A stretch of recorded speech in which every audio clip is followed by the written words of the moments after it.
தமிழகத்தில் வற்றாத ஜீவநதி என்று அழைக்கப்படும் தாமிரபரணி சுமார் 160 கிலோமீட்டர் தூரம் பயணித்தாலும் கூட வேறு எங்கும் இல்லாத சிறப்பு திருப்புடைமருதூர் கிராமத்தில் உள்ளது. திருநெல்வேலி மாவட்டம் முக்கூடல் அருகே உள்ள இந்த கிராமத்தில் மட்டுமே தாமிரபரணி ஆற்றில் மணல் குவியல் அப்படியே உள்ளது. சுமார் 1 கிலோமீட்டர் அகலத்தில் 3 கிலோமீட்டர் தூரத்திற்கு ஆற்று மணல் இருப்பதற்கு இந்த விவசாயி நாரும்பூநாதனின் உழைப்பும் விடாமுயற்சியும் தான் காரணம். தாமிரபரணி ஆறு எங்கள் ஊரை சுற்றி ஆறு ஓடுது. இதில் எங்கள் ஊரில் மணல் அதிகம். அதே மாதிரி வெள்ளம் வந்தால் ஊரில் பாதிப்பு நிறைய வரும்.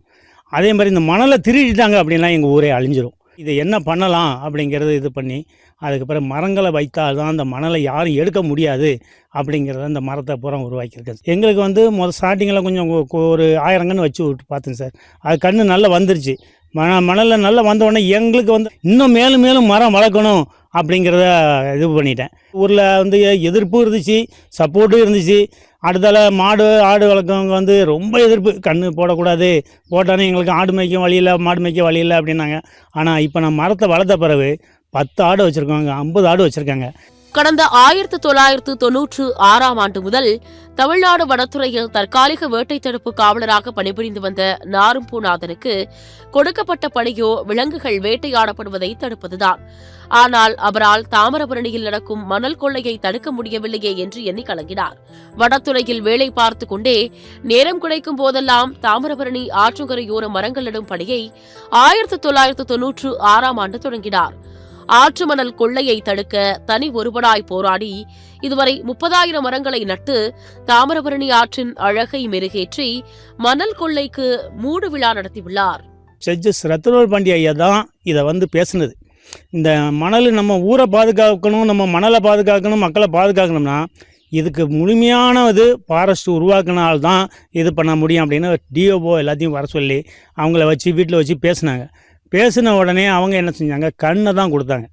கண் எவ்வளோ, எங்களுக்கு பணம்லாம் அந்த நேரத்தில் கிடையாது, ஃபண்டு கிடையாது, நீங்கள் கண்ணை தாரம் வழங்க, அதுக்கு பிறகு நான் எப்படி வேலைக்கு போடணுமோ போடுங்க அப்படின்னாங்க. நாரும்பூநாதன் உருவாக்கிய காடு கடந்த 2006ஆம் ஆண்டில் பாதுகாக்கப்பட்ட வனப்பகுதியாக அறிவிக்கப்பட்டு வனத்துறை வசம் சென்றது. நாரும்பூநாதன் தற்போது வனத்துறை பணியை விட்டுவிட்டு தற்போது முழு நேரமாக விவசாயம் செய்து வருகிறார். நாரும்பூநாதன் மணல் கொள்ளையை மட்டும் தடுக்கவில்லை, மிகப்பெரிய காட்டை உருவாக்கி பல்லுயிர்களுக்கு வாழ்விடத்தை அமைத்துள்ளார். எனக்கு பிறகு இன்னும் ஆள் பார்க்கறதுக்கு ஒரு ஆள் கண்டிப்பாக இதே மாதிரி முயற்சி எடுத்து வரணும். வந்தால் தான் இந்த ஊரையும் காப்பாற்றலாம், இந்த மணலையும் காப்பாற்றலாம். இதே மாதிரி எல்லா ஊர்லேயும் காப்பாற்றினாங்கன்னா இந்த அழகு என்றைக்கும் மாறாது. இந்த அழகு பார்த்தாங்கன்னா தெரியும் இந்த மணல் உள்ள அழகு. இதை பார்த்தாலே ஒரு தனி மகிழ்ச்சி. ஒரு மனிதன் நினைத்தால் இயற்கை வளங்களை காப்பாற்ற முடியும் என்பதற்கு சான்றாக விளங்குகிறார் இந்த நாரும்பூநாதன். காடுகளின் மனிதர், மணல் மதினிதர் நாரும்பூநாதனின் முயற்சியால் பொங்கி பெருகும் இந்த தாமிரபரணி ஆற்றின் தண்ணீரையும் அதை சுற்றுச்சூழல் பாதுகாப்பையும் தொடர்ந்து அனைத்து தரப்பினரும் மேம்படுத்த வேண்டும் என்பதே நமது எண்ணம்.